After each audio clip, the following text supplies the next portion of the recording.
Hey everybody, thank you so much for tuning in.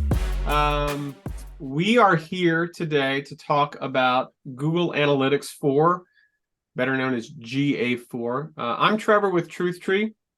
I'll do just a little intro for myself in a second. But really the big reason we wanted to have this webinar is it's new, it's exciting, it's scary. In some cases, it's complicated. It's very complicated. As I said in our email earlier in the week, that Angie and way more so than I have, we've been diving into GA4 for hours upon hours upon hours, and I feel like I've only cracked a little bit into the surface. And I really kind of looked around at everybody that works with schools that does this, and I want to who does it best, who has the most knowledge, and all sort of roads pointed to Angie. So Angie, you want to introduce yourself, tell the folks all about you? Hi, Trevor. Thank you. Hi, everyone. My name's Angie Ward, founder of Enroll Media Group. We're a digital marketing agency for schools, and I was thrilled when Trevor asked me to present on this topic for his partners, because Google Analytics is something that I've been using professionally for almost 15 years now. I wouldn't say I'm an expert, but I'm very proficient in helping schools leverage the parts that they need to do their job successfully. So I'm excited to chat with you all today about it. Awesome. And as I said at the top, I'm Trevor Waddington. I'm the founder of TruthTree. We work with schools, much like Angie. A lot of what we do, they do. They're awesome.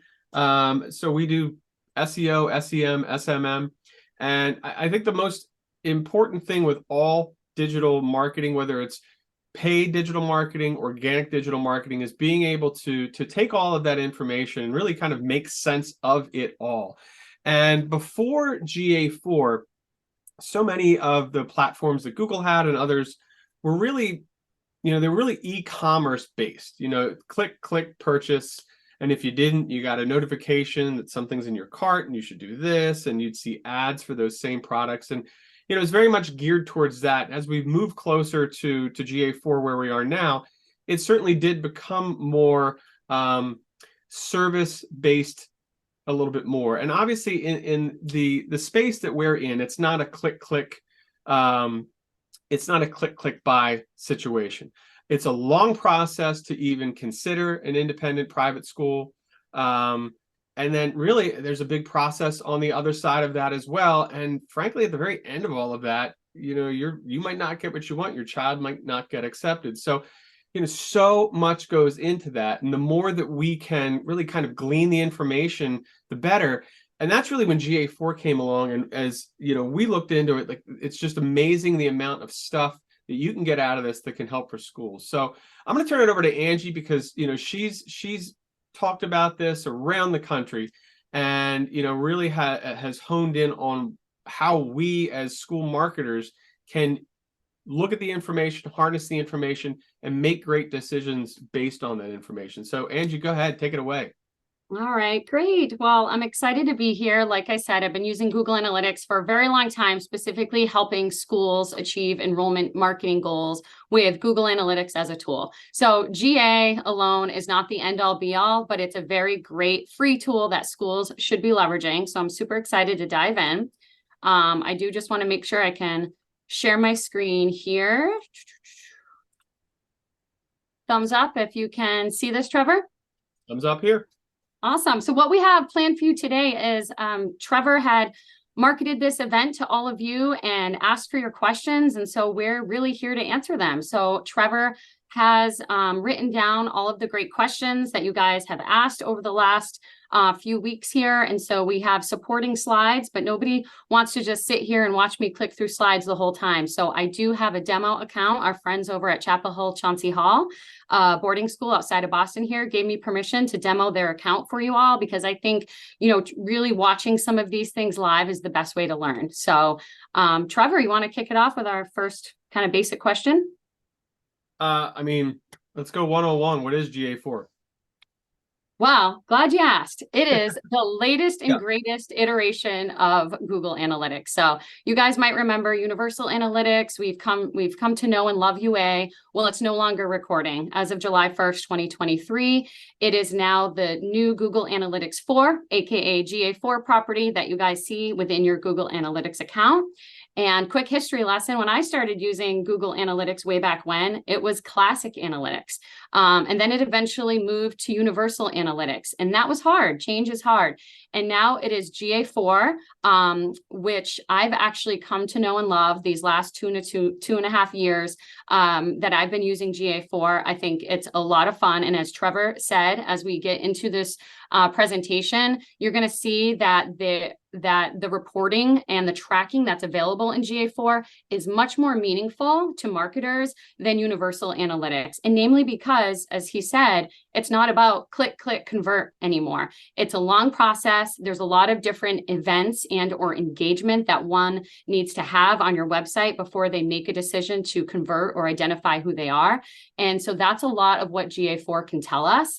GA4 is leaning into machine learning and AI and all that crazy stuff to be able to track in a more sophisticated way, all while staying privacy centric, according to Google. So that's really why we're here. We're here to talk about the changes in GA4 and how you can start to leverage them. Do keep in mind that it's not apples to apples with Universal Analytics. So if you pull a report from January in Google Analytics 4, and then you toggle over to your Universal Analytics property and pull that same, say, acquisition or geography report within UA, the numbers are going to be different. And that's because GA4 samples data based on events and not by users. So it's a slightly different modeling.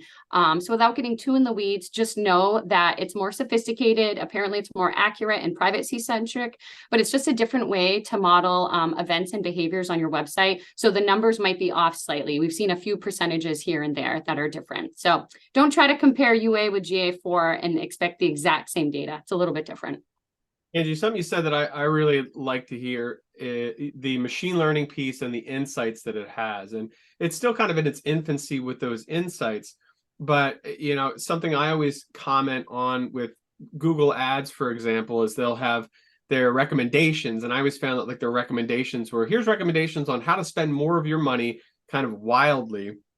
And the recommendations or the insights were always kind of about that. I think with GA4, as I'm seeing it, I mean, there are insights that, I mean, it's really learning. It's like, it's saying, hey, here's some actions that you can take. And as we've looked at those actions, they certainly can be successful for schools. So, you know, that the machine learning piece, I know we're kind of scared of, some people are scared of that piece of it, but I've really found the insights, no pun intended, be really insightful.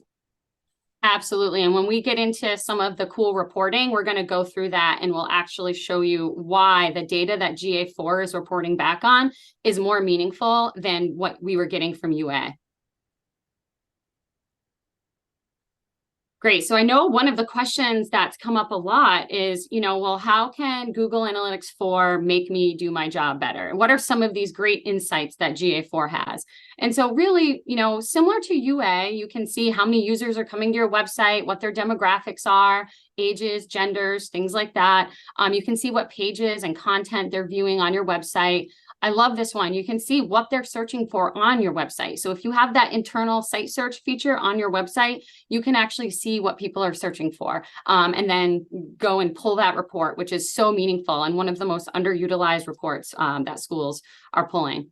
You can also see, this is a big one, how long they're staying engaged on your website. So that's one of those insights Trevor was talking about. We don't want to see just how long somebody is on the site. We don't want to see that, great, somebody was on my site for 17 minutes. Well, for 15 of those minutes, you know, they could have been inactive making a sandwich. And now, you know, it's sort of skewed that data. So what Google's tracking now is how engaged are they on your site? And they're giving that info back to you.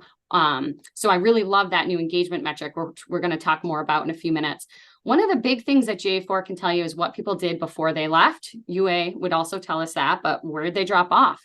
But most importantly, what we're going to talk a lot about today is what GA4 can tell you as it relates to your goals. What is it that you even want people to do when they come to your website? And are the users actually taking those desired actions? So all of this data can help you as a school marketer change the way in which you think about your users and the way in which you speak to them and market to them. So what channels are driving engaged traffic? What pages are people viewing? Where are they leaving? Are they converting? It can not only help you make kind of website tweaks, but it can certainly help you change your marketing investment. Should you spend more in Facebook ads, Google ads? Should you upgrade your niche property? Should you invest in that local media publisher? Do you need to focus more on SEO? All of this data is a tool to help you make some of those decisions. And one of the things you just mentioned, Angie, that I'm always kind of obsessed with a little bit is like, what are they actually doing while on your website? So I put in the chat, just so we know everybody's still awake and alive, how many how many tabs do you have open on your computer right now? Put the number, or just, once you lose count, how many, put in the chat, how many, 10, 8, 6, 43? I got to go back to the big, who's going to beat 43? I got to go back up to scroll back up. Who had 43? Ooh. Oh my gosh, 43. Jennifer, come on. A lot. That's a lot. I'm around the 10 mark. I just saw Liz put a low number, but she's cheating because Liz Zweigel, who's with Truth Tree, she's in here as well. I forget the name of Liz, you can put it in here. We don't own it or kind of talk about it, but it's a plugin for Google where you can basically Toby, it's called. But the point of all of this, so Toby like compartmentalizes all of your tabs. The point is that on 40, Jennifer, on 42 of your 43, you are not active on that. So yeah, you can have it open up all day, but that engagement, it's scrolling, it's the movement of the mouse, it's clicking, it's are they watching something? Have they opened up an accordion? So all of the actions that they could possibly take on your website, those are engagements. And that's huge because, well, I mean, Angie, I don't want to roll into it because I know you're going to talk to it, but that's huge because you'll be able to see scroll and other things that they do on your site. So you can say, oh, good, they really are doing things and they're not just opening it and then just letting it sit behind a bunch of other tabs. Exactly. Yeah, no, roll away, because that is exactly why GA4 is so much more meaningful, because it's tracking events. And there are a ton of events that they're tracking, which we're going to talk about. And that's what makes up engagement rates. You'll notice here, what I have on this slide is the things that are kind of different. So you'll notice there's still users and sessions, but you'll notice bounce rate is gone and it's replaced with engagement rate. And so Trevor and I were talking about this a while back.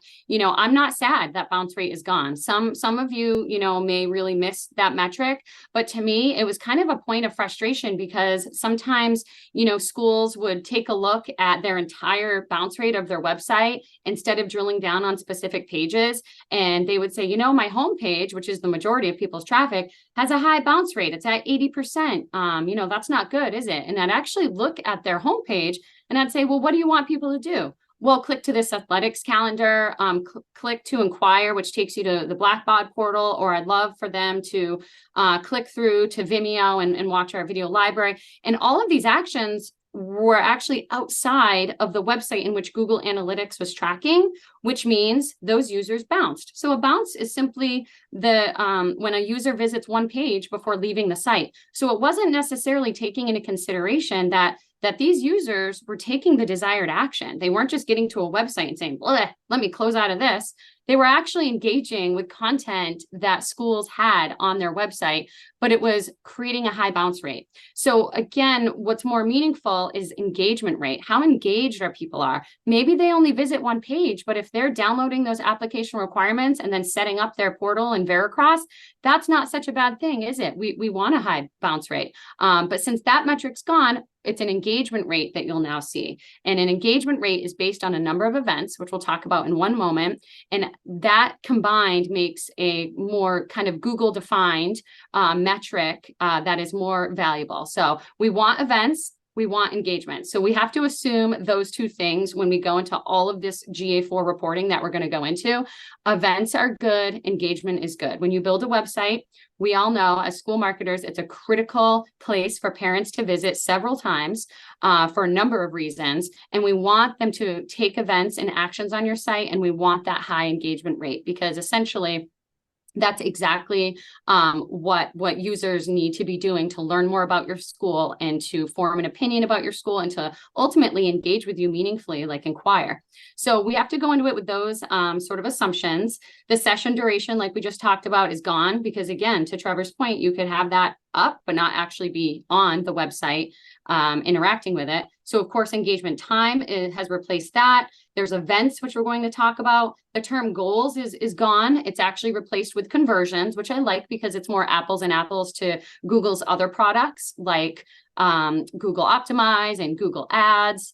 And then there's also a number of custom dimensions, which we'll talk about as well. So you do need to set those up. GA4 makes you work for some things that UA just sort of put right out there for you, but we'll talk about a couple of custom dimensions as well. Yeah, I think for me, when I first went in here, I said, oh, events, like, okay, open houses, even, can't say open houses if you're doing certain targeting, but great. I could put, wait, no, this isn't open houses. What is an event? So to me, it was just the wording seemed weird, and you have to create an event to create a conversion, and then what should the conversions be, and then weighting them. So with all of those things, obviously we want to define them, which we have here, and then kind of rolling into how do we set those up and why do we set those up? Exactly. Yeah. So some of the things that, are automatically recorded, it's important to know because you don't actually have to go and set these events up, but you do have to make sure they're enabled. So you have to go into your data stream, and there's something called enhanced measurement. You need to make sure that's toggled on and that all of the things that are listed here are checked on or checked active. So you can allow Google to automatically record these things here. So what you should be recording automatically, and if you're not, double check those settings, are scrolls. So a scroll is somebody scrolls at least 90% of your page. Outbound clicks are when somebody clicks to another website that you're linking to. Site search is when people are using your site search feature. It won't tell you what keywords they're looking for unless you set that up, which we will do in this webinar. It'll show you if they're interacting with your videos, downloading files, submitting forms. They won't necessarily tell you which forms. You have to set that up, but in aggregate, they will indicate form submissions if you have that feature toggled on. And then there's, of course, custom events. So these are events that Google Analytics 4 will create for you. But then custom events are some of the things that Trevor was just mentioning, some of the things that you as a school marketer actually want to track and record, like open house registrations, for example. Yeah, and it's already been a lot, and we're 20 minutes in. Angie's put together some incredible resources at the very end. As a follow-up to this, we'll be sending out those resources as well, so you can see them. So really, it's going to be helpful as you kind of dive into the different resources, where you want to look based on the stuff that you learned today. So, I said it before. I mean, this could literally be a 5-hour webinar, and we'd only get, kind of a layer or two into it. So moving from kind of the engagement piece, like for a school, like what do they need to do next after they kind of understand this and know what to expect if all of this is set up? Yeah, exactly. So just know kind of these events factor in engagement. So those engaged sessions, engagement rate, engagement time. So I have some definitions here for you. So when you look at those engagement rates, you understand what they mean. So they're the events we just went over, and they factor into those Google defined, engagement scores. But then from there, you want to define kind of your own events, and those are done through conversions, and those conversions factor into engagement rate as well. So that kind of goes into one of the biggest questions I think you've been getting, Trevor. I mean, the why piece of it, it's a lot. It's a lot of work to do. If you want to get sort of to the next level, there's Google Tag Manager. lots of things that can kind of link into all of this. And hey, at the end of the day, I mean, you want inquiries, you want applications. If they're coming in, like they're coming in, like we're advertising, it works. We know it works. We can see the data that says, hey, our Google ads are working, or, these social media ads are working. But so why do I need to go through all of this work? And, for me, yeah, there's a validity to that to some point, but in the long run, what I am uber excited about with these conversion pieces is to say, okay, 100 people came to your site, let's say in the last 16 days of August. Of those 100 people, how many of them converted, and we'll go into that, on their first visit, and then on their second visit, or on their third visit, or on their fourth visit. So we'll really be able to track, and really over the span of months and years, you'll be able to definitively say what is working and what isn't working. But to do all of that, that's why you need to set these things up. And this is why, in my estimation, this is, I mean, I'm going to overblow it a little bit, but it's probably like the most important thing you can do right now. Do you think that's, am I overblowing? Am I? No, I would agree. No, okay. I would agree. Yeah, because events are great, but those are, as much as we love people to click and download and scroll, we want to know if they completed the goals that we've set forth for our website. And so once you've defined those goals and set them up, it's going to allow you for way more sophisticated reporting. It's going to tell you, what, and we'll go into this in our reporting, but it's going to tell you not just kind of where they clicked before they converted, but the other things they engaged with on your website, the other touch points they have. So when you think about universal analytics, that was very much last click. They did have some assisted conversion reporting, but it is nothing compared to what you can get from GA4. So we are going to talk these next few minutes about why GA4 conversions are super helpful for you as a marketer, but it starts with defining those, right? So you guys really need to work as a team to determine what your goals are. Is it an open house registration? Do you want somebody to take a virtual tour, fill out an inquiry form, download the application requirements, subscribe to a blog, register for summer camp, make a donation, right? So maybe you're doing a big capital campaign push. If those actions are doable on your website, most of the time, and I say most of the time, you can track them as Google Analytics for conversions. And so the big caveat here is that there's a lot of different technologies out there, and not all of them are compliant with GA4 or Google Tag Manager, meaning not all of them allow that code to be on their platform. And some of them are things like payment portals. So if somebody is making that monetary donation, you might not be able to track that. It depends what system. So there's, I like to go into this with sort of the assumption that 90% of the time, all of these goals can be tracked, but 10% of the time we'll work with schools who just don't really have the right technology stack to be able to capture it. So there's workarounds. That's when you might track something like the button click to get into the portal that maybe isn't trackable. So you might not know that they submitted an inquiry form, but you do know they hit that submit button at the bottom of that page. So we get as close as we can to understanding whether or not the goals you have for your website are being achieved. And so it's really important to set those up, because otherwise those events are kind of generic and not really admission specific. So one quick point that is, and Angie, you and I have talked about this, and you talk about this till we're blue in the face, working together. It's in some cases it surprised me, the kind of the silos that marketing and admissions, or marketing communications and admissions, are working in, not knowing what the admissions enrollment goals are, and then the marketing goals. They're not always going to be the same. And it's of the utmost importance that, just as an example, that, if applications for 9th grade are coming in, hand over fist, but kindergarten, it's dry, things need to kind of be adjusted. And in these situations here, at least marketing is able to see, if it's set up correctly and in more real time, say, oh my goodness, like applications, conversions, if you will, for kindergarten are down. We need to make some adjustments in what we're doing on the marketing side of things to really kind of get ahead of admissions, but really the two should be talking at the same time. And with that, looking at those conversions, here we go with some conversions right here. Yeah, exactly. And that's a great point. The conversions don't have to be the end all be all action. Like, we want inquiries, we want applications, we want donations. It can simply be, okay, well, let's go into our kindergarten pages in Google Analytics. Where are they coming from? And what other meaningful actions are they taking? Are they downloading things? Are they clicking? Are they watching videos? Are they scrolling to the bottom of that page?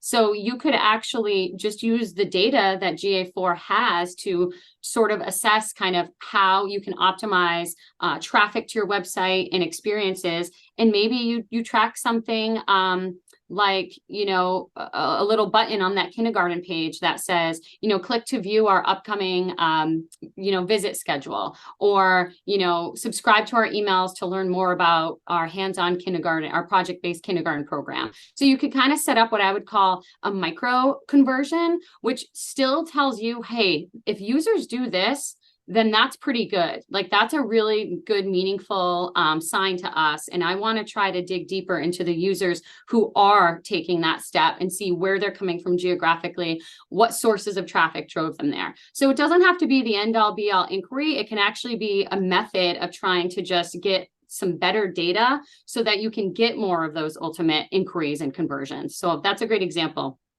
And what you're looking at here is when you go to admin, you can see the events section right in GA4. So you can see the ones that are automatically recorded by Google. They've got these underscores, view search results, scroll, session start, page view, all the things we talked about earlier are standard events. But then you see ones that are called tour RSVP. Pre-inquiry, thank you. Inquiry form, thank you. So what these are ones that we set up. So we set these up as events, custom events, and then we've toggled them on over here on the right. You can see these check marks, mark as a conversion. So we've toggled those on because those for this particular school are in fact their conversions. That's what they want people to do. It's great they're scrolling and clicking and all of that, but they want to measure the path that users have before they convert by filling out forms. So that's an example of what these kind of can look like in that events section. And it's important to note when you set up an event, once you check to make sure it's working properly, you need to go back in and mark it as a conversion if it is in fact one of your conversions, so that you can get that great conversion reporting data. So this is just an example of, in Universal Analytics, this is a basic acquisition report. We would see our sources of traffic, our users, that bounce rate that's since gone away. And over here, you would see your goals, and you would click to see which goals they were. But now in GA4, again, this is a basic acquisition report rolled up into the default channels here. We've got users, sessions, we've got that engagement time, engagement rate, bounce rate is gone. We have all those events that Google's tracking. You can just click on this little drop down to see which events they are, scrolls, clicks, page views, all of that. And then over here on the far right, and this might be a little bit small, but now you can see the conversions. And if you click on this arrow here, you could see which conversions, which inquiry form or summer camp registration or which conversion it is. But I think this is much more meaningful because when I look at events, I think, great, we want events. Again, events equal engagement. But when I start to see more than a handful of them, these are thousands of events, they start to become less meaningful when you see so many. Whereas conversions, you can say, you know what? I've gotten 18 conversions this week. What drove those? What channels? What geographies? Because again, those are my goals that I have for my website. It's a little bit more meaningful than all of the other events that users are taking. So this is just sort of an example report of where you would see those conversions. So the difference between the ones with the underscore, like, where are you setting these up? Are you setting all of them up in GA4, or you're also using Google Tag Manager, which but yep, yeah, okay. So yeah, and I know we're going to get into that, but I think it's important that folks know that there's different ways. There's also more advanced ways that we can do these things, because there's definitely nuance to all of this. I've seen, industry standard for colleges and universities for form fills for first-time visitors is less than 2.5%. And that's as compulsory as it gets, at least in the United States. You're going to go to college, you're going to go to university. You don't have to go to a private school by any stretch. So 1.3% form fill, and what I've heard from colleagues is anywhere above 4.5 visits or interactions with a school before they will but essentially before they will convert. They'll take an action that essentially becomes a number. I know we don't want to think of them as a number, but they're a number on these pieces here. So just because you're getting all those visitors to the site and nothing, I'm using my quote fingers here, nothing is happening. It doesn't really mean that nothing is happening, just nothing's happening during that visit. Mm-hmm. Yes, exactly. And that's why it's important to know, there's a few different ways to set up conversions. And this is one of the cool kind of conversion reports that we'll go into in a moment. But I'd be happy to set up a conversion now to show you all one way to do that. We use Google Tag Manager. It is Google's recommended way in which all of your tags get deployed. So basically what Google Tag Manager is it's a shell. And it contains all of your scripts. So again, Chapel Hill Chauncey Hall, they have their Google Analytics 4 deployed through Google Tag Manager. They've got their Meta Pixel deployed through here. They've got their Google Ads conversion pixels and remarketing pixels here. The benefit in Google Tag Manager is that all of your tags are centralized in one place. You just put the Google Tag Manager script on the website, and that's the last time you ever have to bother your developer or your website master. All of your tags are deployed through GTM. It can speed up your website if you do this because the tags fire asynchronously versus synchronously. So when you have tags hard-coded on your website, they try to fire all at the same time, which can actually slow your website down because it's waiting for these tags to fire. When it's deployed through GTM, they load one after another without jeopardizing what the user is seeing on the front end. So basically, it's our preferred method. It's Google's preferred method of setting all of this up. And then when you set it up in Google Tag Manager, it automatically appears here in your events section of Google Analytics 4. Now, that said, if you don't have Google Tag Manager, you're not interested in setting up Google Tag Manager at this time, but you'd love to get some of these events going, you can create an event right through this events tool here. So you can go ahead and create the event. This is Chapel Hill Chauncey Halls. So what we have here is they had their fall 2022 open house registration. Now we have a general form for fall open houses for 2023 going. There's an inquiry form, thank you submission, and we've toggled those on as conversions because those are the desired goals and actions for the website. The rest are sort of the automatic Google ones that are tracking. And so one thing that I'll show you guys how to do real quick through Google Tag Manager is we're going to set up those who subscribe to their blog. So when you're in Google Tag Manager and you have GA4 deployed through Google Tag Manager, it won't work if GA4 isn't a tag in GTM. But you can go ahead and create a new tag, and this is going to be a GA4 event called blog. As you set that up and type that out, I'm curious, how many people in the chat put a Y, the letter Y?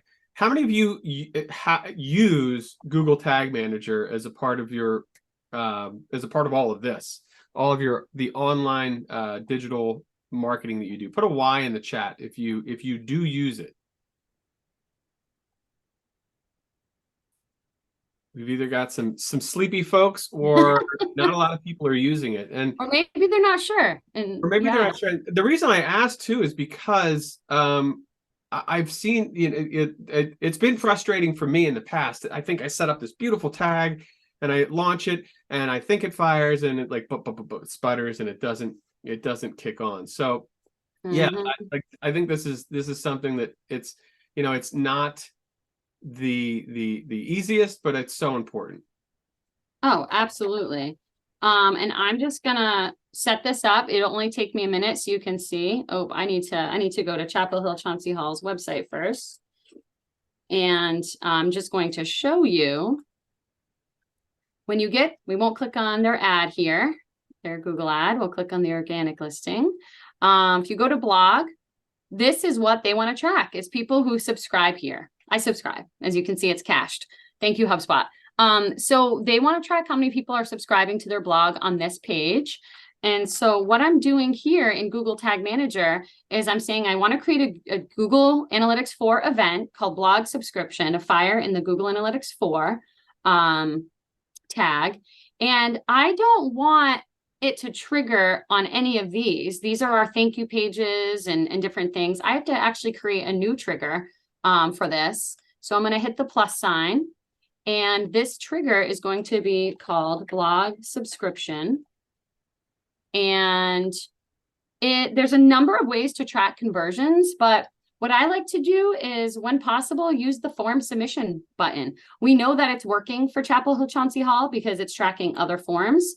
We don't want to track all forms on the website. Those are already tracking in aggregate. For this particular tag, we want to track some forms, and it will be a form that is on this page. And I love to use the page URL contains rule versus equals, because you may have noticed that there's some gobbledygook here in the URL. Some websites track GL IDs, like Google Analytics IDs, HubSpot IDs. Sometimes it's not the secure HTTPS that shows up, but rather HTTP. So for a number of reasons, I really prefer to use the contains rule. That way it's going to capture when somebody fills out a form on this particular page, which the blog is the only form in this case, and that there's other characters and UTM codes in this page URL string, I'm still going to be able to capture those actions. So I love the page URL contains rule here. And then if a form is submitted on this page, that's actually going to complete this goal. And the beauty in GTM, to speak to your point there, Trevor, is that you can debug things. You can preview to see if it's working. And so I love the preview tool. Here, once you know it's working, you can hit submit and publish it. I'm actually not going to do that right now on this webinar. I did this yesterday. I know it works. So here, once that starts happening, once you've previewed it and you make sure it's working, you'll go to your events section the next day. It won't show up real time. It'll show up next day. Once you see that event, and if it truly is a conversion, a goal of yours, you can just mark it on as a conversion just like that.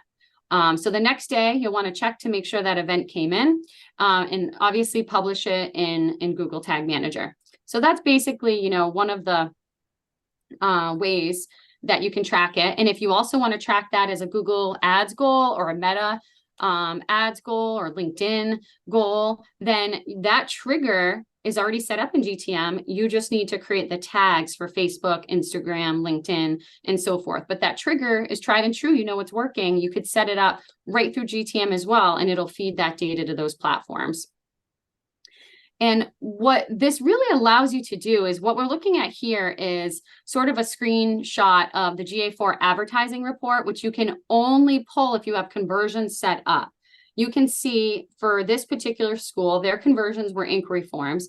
You can see where people interacted with prior to converting, the average days to converting that it took. In some cases, they went to the website and then 9 days later, they actually converted. The touch points to conversion. In some cases, people on average needed 4 touch points to get to the website before they converted, before they filled out an inquiry form. So this is a really cool report. If you wanted to assign a monetary value to your conversions, which I know is a question that Trevor and I get a lot, it's like, what is it worth? How do you weight conversions? You could certainly do that. It's a little bit tough because, this isn't e-commerce, and it's not always a single donation. It's an act of inquiring or expressing interest or registering for an event, but it is something that schools do. They'll weight certain things. Maybe a long form inquiry is $100, a short form inquiry is $50, and a blog subscription or a lead magnet is $10. And then that at least gives you a sense of what all of these are worth. So this is just one of those great reports, and I'll show you here. You go to advertising in GA4 to be able to get it, and then you can go to conversion paths, And in this particular case, we just looked at Chapel Hill Chauncey Hall's conversions. We know it's their inquiry form, their open house registration, and now their blog subscription. And these are all of the different things that people have interacted with before they converted, and their average touch points, their average days to conversion. So what this means is paid search is certainly a very streamlined conversion action for them, on average only needing one touch point. I am only looking at the last month. The longer you open up this window, obviously the different and more meaningful, I think, the data. But also, engaging with paid search ads twice or getting to the website directly are common sources of conversion. In some cases, people need to interact with several things. That includes referrals, emails, so on and so forth. But I love this, and you can look data-driven, last click, first click, linear, position-based. There's a number of different ways that you can break down this report, but it can only be done if you have those conversions set up. That you can't run this report for events alone very easily. So Angie, and we spent an hour talking about this, and Angie helped us out quite a bit. And the question comes in from Megan. If you have a form embedded in your page from Blackbaud or JotForm, will it track form submissions? The great question. What's the technology stack? Blackbaud was Blackbaud. Let's go with Blackbaud, because that was the Blackbaud. Yeah. So there are some common tracking issues. So one of them here on the bottom, I listed the common issues for custom events not working. Some CRMs are simply not trackable without some advanced custom coding. And Blackbaud is one of them. You generally, if you have a Blackbaud form on your website, that form itself, as long as it's embedded on your website and the website has Google Analytics for GTM, one or the other, on your site, you will be able to track that form completion if there's a couple of conditions met. One is that code does need to get put into the form itself. Now there's like dynamic forms and non-dynamic forms within Blackbaud. So sometimes that code can get embedded easily. Other times you do have to let Blackbaud know what you're looking to do and put a ticket in. Once that code is embedded, you don't necessarily want to use the form submission trigger. That doesn't always work for some reason with Blackbaud. What you actually want to do is usually use a window loaded and use one of the other variables in that form. It gets a little bit tricky, but Blackbaud is one of the content of the CRMs, unfortunately, where you do need to do some custom work. And we do have some instructions around that. Trevor has them as well that they could that he could send you. So the best thing to do if you're using a form that's embedded in your website, whether it's Enquiry Tracker, Blackbaud, there's a number of them. You generally need to put the code in the form itself if the standard form submission on this page is not working. And usually the form submission works with things like Blackbaud and WordPress hosted forms like Gravity Forms and Cognito Forms.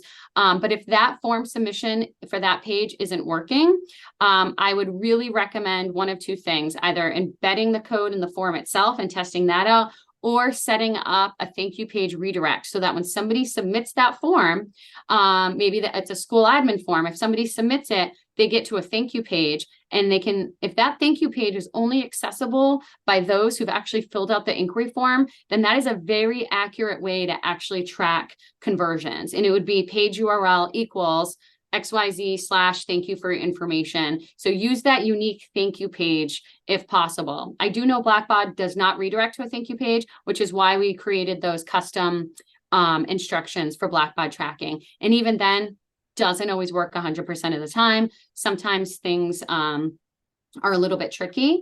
But don't give up if it doesn't work right away, because there's other reasons why your custom events might not be working. So one is that you forgot to publish those tags, right, in Google Tag Manager. Maybe the variables you're using aren't set up. So if you're looking for that form submit option and you're not seeing it, you need to go into your enhanced measurement section of your Google Analytics 4 data stream and make sure it's toggled on. So you have to tell Google Analytics 4 you want to track something in order to use that. The other thing could be that the code is missing from the page or the form, as I mentioned. But there's this big thing here that you guys all need to know about, and it's called data threshold limits. So data threshold limits are a thing in Google Analytics 4 in an effort to be privacy centric, like we had talked about. One of the ways in which GA4 does that is when they recognize something as like a form submission, and that form has, you know, personally identifiable information, they want a certain quantity of those form submissions to build up before they start to report back to you that they are in fact working. So even though you might get one a day for a week, you might not see those if you're just looking at your daily reporting. You might need to open it up for a week or a month in order to see the full 7 or 30 form submissions. I want to say it's at least a dozen that need to come in before Google Analytics 4 will start to show that to you. The reason is if you only have one form submission or two, and then you can see that, you can actually go back and look at what that user clicked on, where they came from geographically. You can see a number of things that leads to a little bit too much data for their privacy centric restrictions. So data thresholds is a thing. So what you need to do is wait to make sure they build up. And then you can start to see them. Sometimes it's not an issue. As you guys saw, that blog subscription that I just set up yesterday only has 2, and it's recording and working. So sometimes data thresholds applies, sometimes it doesn't. It sort of depends on the form, how much information you're asking for, like child's name and birthdays and things like that. So these are the common culprits. And we can certainly send you the Blackbot instructions, since it is one of the more sophisticated platforms to track form completion. I've written that one down, so we'll make sure we do that. I'd say just when in doubt, thank you page. Thank you page, thank you page, thank you page. There are ways through code that you know, if it says success, we'll be in touch soon, that pops up underneath the submit button. You can go in and do code for that. But I like thank you pages because you can sometimes that gets lost, or if it's mobile, it shifts over. A thank you page, you know, your thank you will be in touch. You can provide more information. One of the things I love about just a little bit about the thank you page is, you know, if it's a blank form, you don't know who's going to be responding. So you may want to say, you know, thank you so much for your submission. Look out for an email from Angie Ward, Director of Admission at Enroll Media Group Academy. So that way, hopefully, you'll recognize that name and you don't pass it by in the email. But going back to this, the thank you page, it means that they've filled that out. As far as Final Site and some other ones, it's important to contact them to see what you know, where you need to be connecting to, if you need to do cross-domain tracking. But you really want to make sure you capture this information and it doesn't break. Mm-hmm. Definitely. Yeah. Lean into those organizations as well, for sure, for help if the instructions we have won't get you there. So I know in our next 10 to 15 minutes, we still had quite a few questions that came in, Trevor. So what was the next one on the list? I think one that comes up is what are they search, like when they come to the site, it says they've been to the site, but like what pages, like what are they doing? And not so much what they're doing, but like where are they going? What are they most interested in?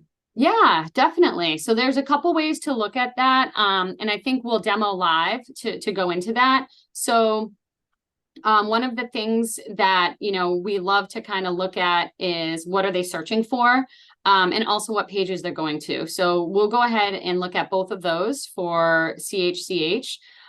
So one thing to note is that when you pull a report in Google Analytics 4, you'll be able to see, you know, if they're searching internally, you'll be able to see that in events. So if we were just to go and pull like an engagement overview report here, or we could look at events, you can see here that people are viewing search results, right? These are all the events people are doing. Form start, submit, scrolls. We can see view search results, but we can't see what they're searching for. So this is my tip. You guys need to set this up as a custom dimension. If you want to see the keywords people are looking for, you have to go to admin, custom definitions. This is the one custom dimension we'll set up today. If nothing else, please set this up for your website because I just love the data you can get. You do want to make sure you have a privacy policy on your website because your privacy policy says, hi, we use cookies and tracking to improve your experience. This is one of them. That means you're telling them, hey, we can see what you're searching for on our website. So you'll just go ahead and name it whatever you'd like. We like to call it something like search terms. You don't have to use the underscore. It's kind of like old habits die hard. You used to have to. And then we're going to leave it as an event. And then you want to scroll down and find search term right here. And what you're doing is now you're telling Google Analytics 4, yes, please track those search terms for me. And when you're able to do that, this is a sample of what that reporting can look like. So now instead of just looking at the fact that somebody conducted, there were say 47 searches on your website this week, you can actually see, well, what did they search for? Employment, calendar, faculty, HR, Evergreen, which is this particular school's summer program, kindergarten. I love this because for one school, we saw that families were looking for preschool a lot. And when you actually went back to search preschool, it says, we're sorry, there are no pages that match your request. It's because they called their program pre-kindergarten. The term preschool wasn't anywhere, and pre-kindergarten was lumped into their lower school page. So when families got there, they weren't sure where they had to go to academics and then lower school and then program overview to then see that they offered pre-kindergarten. So they were just searching for preschool and not getting anything. And we found that out through this report. So I love that internal site search report. So again, we just set this up together. And then another big question we've been getting is how to see what pages people are going to and where they're coming from. So I'd love just to kind of demo that real time, if that works for you, Trevor. Oh, absolutely. I think this is another big one is where are they coming from and what are they doing when they come to your site? Exactly. So let's go ahead and pull an acquisition report and we'll go to traffic acquisition. So think, how did I acquire my traffic? You're going to see a default channel kind of roll up here. On the upper right, you always want to make sure that, you're opening up the right date range. We're going to go back a little bit further. We'll look at a few months of data here for them. So you can see that referrals are all kind of lumped in here, as are their different display and paid search campaigns. So if you want to look at it a little bit differently, there's a few ways to do that. You can just go ahead and click on source and medium, for example. And what this is going to do is actually give you a little bit more detail. I'm going to open this up to look at 50 rows. So of course you can see organic should always be your number one source of traffic. You want free organic traffic coming in most frequently, but also Google ads are a huge source of traffic for them. And if you look over here, Google ads are actually spending a little bit longer time than organic on their website. Engagement rate's pretty high. And then of course, to scroll over and look at the conversions, you would do so over here on the far right. So you can look at all of those events, as I mentioned, what are people doing, all of the conversions that we set up, are they taking those actions? You can sort by conversions. And now that we're looking at things in a little bit more detail, we can actually see which referrals are coming in as well. So remember, referrals was a big chunk of that. Well, which referrals? We can see here that niche.com happens to be one of their strongest referrals, very qualified traffic. So in their case, that is a great referral for them. They've got private school review, also, very high, higher than niche actually in terms of engagement rate. So what you want to do is not just look at the default channel roll up, but you want to look down at all of these different referrals and websites, boarding school review, the paid ads, the Facebook ads, and you want to not just look at the quantity, how many users are coming. Let me scroll back over. Not just how many people are getting there, but what they're doing when they get there. How long are they spending? How engaged? What events are they completing? Are they actually converting? So this can really give you a glimpse into that quality as well as quantity. Yeah, absolutely. And they're at boarding schools. So, you can see international search sites. Most schools don't use Bing. Should CHCH use Bing? I don't know. But that's something to definitely look at and consider. Look at this report. Exactly. 5 minutes left, Angie, and I know there were a couple other questions. I think the one that and we kind of touched on it a little bit, but I guess what do people need to see? So you need to send your board like just from this, because there's so much here, but you send this to the board, you send this to the head, the marketing committee, whoever it is. Like what's the best stuff, or what's the stuff that you should be showing them to say, here's the information that we are using to make decisions? Because I think that's where I'm gonna say it, and maybe some of you are thinking another thing that's crazy. Like sometimes the board or other people, they think you're just doing stuff to do stuff when you're not. And here's a way to then say, this is the information we're getting. We're not guessing. It's the data. And based on this, we're making these decisions. And then over time, we took this data to make these decisions, and this happened. Hopefully it's the arrow going up. If it's the arrow staying steady or going down, we saw this data to do this, and then we modified it so it went like this. So what do you suggest for folks that they should be looking at and reporting? Absolutely. There's 3 reports we'll go through real quick. And one is this source medium report that we're looking at right here. If you're running specific ad campaigns and using UTM codes, you could also bring in that campaign field. And if there is an associated campaign, that will show up as well. But what you want to do is run a comparison report up here. And so that way you can sort of say, hey, before we started investing in this channel or that channel or doing this or doing that, here is the difference it made. So you could do a comparison report year over year, previous period over year period prior. So like last 3 months compared with the 3 months prior to that. And then there's a number of ways to share this report. So you could simply share it here by creating a link or downloading a PDF. You could download it right to Excel. If you really like this report and you find yourself pulling your source medium report all of the time, you could click this pencil, which will allow you to edit it and rename it. So you can actually save this, rename it. I'm not going to do that for CHCH, but then when you do so, it'll be in your library right here. So this is your library. So you can actually save reports and put them there, which is great.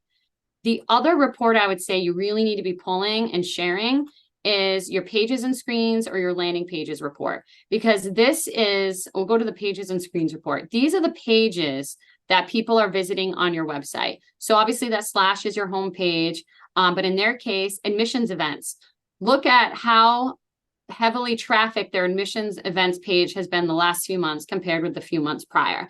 Like that's huge. This is the type of thing you want to be looking at. Your calendar, your contact pages, open house pages. These are great trends in the case of CHCH, but that's depending on the time of year. This could look very different. So again, keep your date ranges in mind. But your pages report is really important, not just from, again, understanding the quantity of traffic getting there, the page views, but also the engagement time and what events are they taking. If it's a very high engagement rate, well, let's take a look at what those events and conversions were.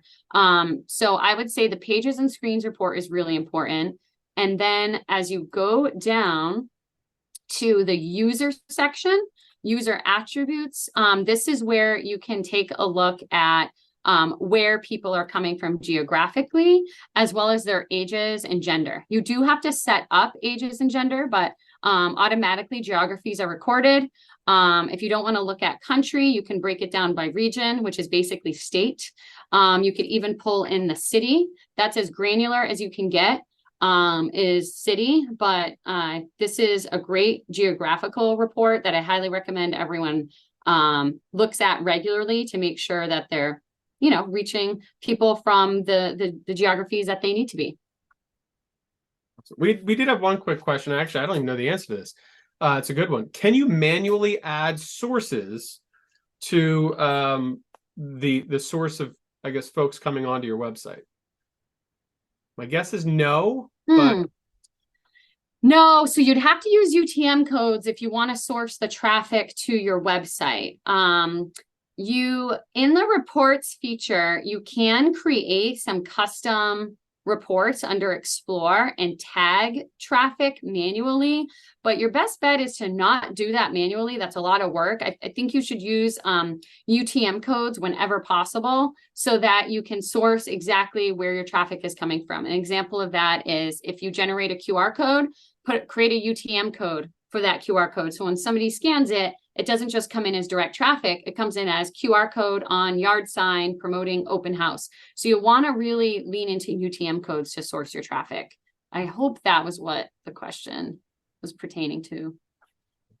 Well, I know we're up against it. Angie, I want to thank you for taking the time out to do this, to present this.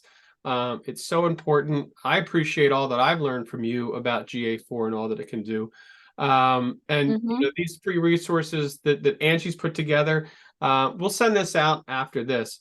I know some of you all have to go. I thought we could spend just maybe like 3 or 4 minutes, maybe 1 or 2 questions. If anybody had any additional questions that they want to put in the chat, and then we will call it a day. For those folks that they're going to bed, or they've got to get ready to go into work, because I know we're in a lot of different time zones right now.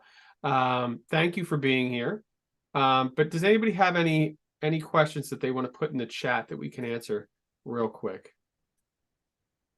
And while people are doing that, I'll just say, again, the resources will get sent out to you if you want to freshen up on GA4. There's a great skill shop, Google Tag Manager instructions. We've got some installation instructions for Final Site, Blackbaud, and WordPress. We've broken down a little checklist for you to get started. So we got a lot of great resources for you. Angie, reports, GA4 or Google Data Studio? So I love Google Data Studio, now known as Looker Studio, when you want a data visualization tool for a client. When you want to just kind of not go down a huge rabbit hole, just present with them the data that they need in a very aesthetically pleasing manner. I love Looker Studio for that. However, Looker Studio isn't going to capture everything, and it doesn't allow you to drill down in the same way that Google Analytics 4 does. So I love Looker Studio as a dashboard, but it is exactly that. It's a high level, what's happening, save you the time from logging into GA4. It's presentation ready. But when you say, wow, our engagement's down a lot, you need to actually go into GA4 and dig into that. Why is it down? What pages is it down? What events aren't happening? So Looker Studio isn't great for diving in, but it's great for presenting. So I think both tools have their purpose. Yeah, cheap plug for our Enrolllytics product. That how we've set it up is there's a snapshot dashboard that's graphs and pie, all of that stuff. And then the other ones dig deeper into the data that sort of relates to the other data. It's taken us a ton of time. We actually worked with a consultant to put this together. Shout out to Lucy Murphy who helped us with that. But you're absolutely right. You know, some folks, they just want to see the nice graphs, and others they want to dig into the numbers. And again, when you're presenting it to folks, you know, they're going to kind of see it the way that's going to work best for them. I didn't see any other questions pop up. Angie, I want to really thank you again. I mean, really taking the time out during a busy season for you, your family, to present this to all these folks. Is there any closing words that you have, words of wisdom? No, well, I want to thank you for having me on. I love talking about Google Analytics and helping schools out with this amazing free product. So I really appreciate this opportunity. I hope it was helpful. And I would say just check out these resources and don't be afraid to play around. I know, Trevor, you and I were talking about this morning. You're not going to break anything by pulling a bunch of reports. You know, don't go and set up erroneous conversions if you don't know what you're doing, because you could kind of skew your data, but you can pull all the reports you want and really start to learn that way. But my advice would be, don't set up a lot of conversions without looking at those resources, because what you don't want to do is have bad data and, you know, garbage in, garbage out. So you really just want to make sure you put some thought into those conversions, but play around with all the reports. It's the best way to learn and get comfortable at interpreting and looking at this data. I agree with all of that. Thank you again, Angie, from Enroll Media Group. Thanks for everybody for being here. Have a great rest of your morning, afternoon, evening. Thanks again for tuning in, and we will be sending this out next week along with the slides or the portions of the slides. Or maybe, I don't know, Angie, we're going to do all the slides, or we can just do portions? Yeah, I'm happy to send out the whole thing, because there's a couple slides in there we didn't get to. So Right, yeah. Great. Awesome. All right, everybody, have a great day, night, and we'll see you next time. Take care.